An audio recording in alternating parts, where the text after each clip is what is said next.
Bwana Yesu apewe sifa. Kuna mahali unatamani kufika. Kuna mahali unataka kwenda. I don't know whether you are warming up. Toli uongea tena. Nyongo mwili ya mazoezi. Yenko ya Roma. Haleluya. Amen. Bwana Yesu asifiwe. Amen. Biblia inasema itakuwa Habakuku chapter number 2 and verse number 3.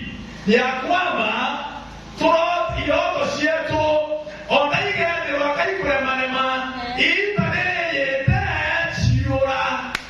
A time is coming that you are warming up for ijai. Ile ndoto unatamani ikakamilike. Haleluya.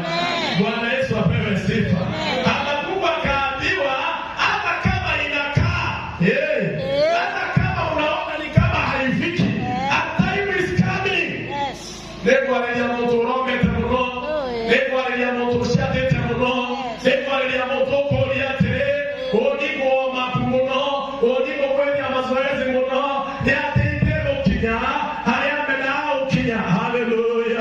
Habakuku alero atele, ona kione kinya karare, etera noge kayora. Haleluya. Sijui ni nini unaombea, lakini nimekuja kukuambia wakati utafika. Continue warming up. Continue warming up.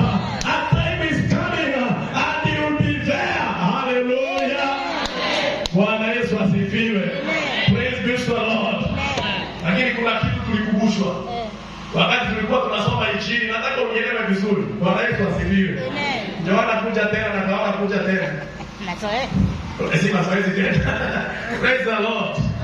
Nataka unielewe vizuri. Tulipokuwa tunasoma Injili, nilisikia Injili ikisema, nataka mshikane muangalie hivyo. Shikana hivi. Hivyo tu. Praise the Lord. Amen. Nipe nafasi hapo. Hivyo. Bwana Yesu apewe sifa. Amen. Biblia inasema wale mtumwe wale kitonga aleta kile Yesu. Alafu yate itore yate roba wedia ngono rebe mwae. Praise be to the Lord.